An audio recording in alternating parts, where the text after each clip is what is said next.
throughout the year, it became clear that one area that we needed to pay quite a bit of attention to in order to ensure that Ghanaians participate in this industry is in the area of local content. Policy. What do you think of the local content policy for the oil and gas industry? I mean, much of it seems a little, the idea is there, but the steps to arrive. Precisely. One would say a lot of it can be described as wishful thinking, because we don't have practical steps for getting there. A clear case in point is the recent news about Tullow Oil dropping CityLink from the provisioning of air freight services to the company. Yeah, but you see, that's another of those challenging areas, isn't it? I mean, we want Ghanaians to have opportunities, so we have laws that Ghanaians do so and so. But if you don't do it properly, why should people be obliged to stick to you because you are Ghanaian? That is precisely the question. Therefore, that raises questions about what kind of capacity building program do we put in place to make the Ghanaian company competitive. So we should be talking also about skills transfer, appreciating people who know, working with them for them to pass on, instead of pretending that we know everything and we can do it ourselves. Yeah, precisely. And you see, one of the problems I have with even this whole concept of indigenization is the fact that the people who ought to take advantage of these provisions have not been sensitized enough. So you have people in the Western region who don't know even the essence of invoicing in business transactions. So exactly how they have no invoices, but they want to sell goods and services. Certainly. And so you find that if you look at the gold sector, a huge chunk of the budget of mining companies goes into the procurement of services. I spoke to the general manager of Tullow Oil, Dai Jones.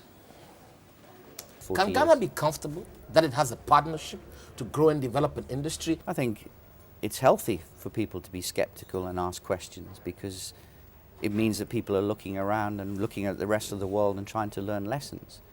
But I think skepticism should also have an element of reality. And we all know about the bad stories, and everybody tends to focus on the bad stories. But there are a lot of excellent, very good stories, and we don't talk about them enough. I think the confidence they should have is back to your first point. Tullow is committed to being in Ghana for 40 years. I mean, we want to have Ghanaian people running our business. We want Ghanaian technicians. But they don't exist. There are some. But they're not in any real quantity. I mean, the serious jobs are not done by Ghanaians. No, that's right. They're so not. What are you going to do about that? Is that important to you, that the serious jobs are done by Ghanaians, or is this a few jobs for a few Ghanaians here and there? No, I can tell you now already, we have 14 young men and women from GMPC that we have taken to the UK, and they worked with Tullow for about 6 to 8 months, and now they're all undertaking master's degrees in all the top universities in the UK, and I really do mean the top universities. So they're going to the Imperial College to do geology and engineering, they're going to Heriot-Watt to do subsea engineering, they're going to Leeds University to do geophysics, and to Aberdeen to do petroleum geology. So when these 14 young men and women graduate, they will graduate with the top qualifications in oil and gas industry, and they will be ready to work and provide that kind of support. And this is the first step in a long journey. I now employ close to 270 people in Tullow, Ghana, and of those, close to 86% of those people are Ghanaians. So Tullow itself has grown in my time here from 40 people to 260 people, and they're all Ghanaians. So finally, Dai Jones, how you feel? You're on track? Do you feel good about it? Are you a happy man? Are you a nervous man as we come up to producing oil?